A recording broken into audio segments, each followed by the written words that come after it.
Good Thursday morning. Welcome back to Breakfast Television. Time now 6:43. We check in with Mr. Mike Eppel. No big deal on a Thursday today. Anything happening today, Mike? Nothing special, A few right? things. Hi, how you doing? It's budget day. Oh, budget Huzzah. day.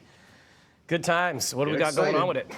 Well, hey, listen. First of all, there's no, back in the olden times, we go into a budget lockup where we are all kind of sequestered into a single room at Queen's Park. That is no longer. It's kind of virtual. So that's a nice change of pace, Devo. But this budget document that Finance Minister Peter Bethlenfalvy is going to reveal today, there's been very few leaks about it. They've kind of telegraphed a couple of things. They're going to get rid of the paid sick days that were brought in for COVID and some manufacturing tax rebates. Look, the line items, education and healthcare is what everybody's going to be paying attention to. There's going to be all sorts of scrutiny on that. How much the government is spending. Is it enough? Is it not enough? All of that. The typical day after or later today, I will say, oversight of how much the government is spending. And I wouldn't be surprised to see those spending numbers go down quite a bit, just overall, because there were all sorts of one-time programs in place for the pandemic. And how close are we going to be to balance? All these questions will be answered a little bit later on today. So we'll see. I don't know. I have a feeling this is a kind of a placeholder budget. You think so? Kind of get back to normal, if you will. Look, a few days. Here's the numbers and no big program. A few days of a haircut distraction for all of us from Doug Ford, right? Like, how important is this? Do you think this is that important to him and his team? This budget specifically? No. No, it's early in the mandate. Yeah. It's early in the mandate. So, you get the closer you get to an election, that's when everybody really starts paying attention to what they're doing. This one will be quickly forgotten in the course of time because we're years away from the next vote. A lot of people not impressed with this government right now. I'll say that. What we're impressed is I did like the haircut. It was very it's fresh. Let him. Number two going on up here. Maybe a lot of people think the government's doing a number two. Let me tell you that. Zellers reopening. Yes. I'm excited about this. How are you feeling about it? Look, consumers are going to pass judgment very quickly, right? Mm-hmm. There's lots of talk about the nostalgia of Zellers. Yeah. And the hype about this. This has been building for months. Right. They're going to go into these stores and go, okay, this is great, or it's not.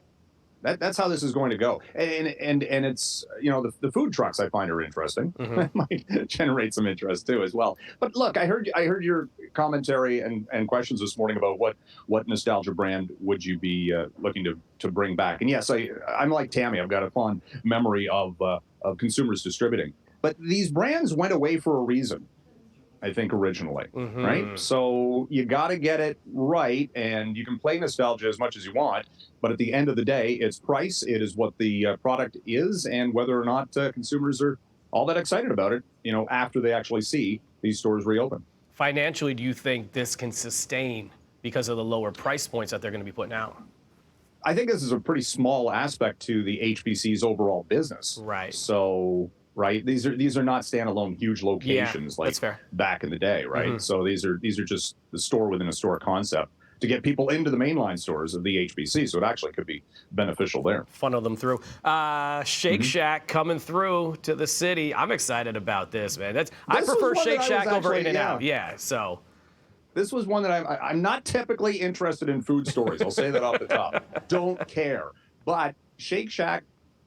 This one's kind of, I don't know. We actually had this recently in the States, and it's pretty good. So again, though, very slow rollout. Like they're talking about one location in Toronto next year, and then 35 over the next decade across the country. Wow. So it's not exactly like this massive push into the Canadian market for Shake Shack. They're going to take it slow, generate some buzz, obviously, and again, we're looking a year away from this. Yeah. Yeah, I mean, again, it's exciting for fans of the franchise that get to have it in the States. Speaking of the States, this crypto crackdown is happening, and it's happening quite quickly now. It took a while, but now it's kind of moving along.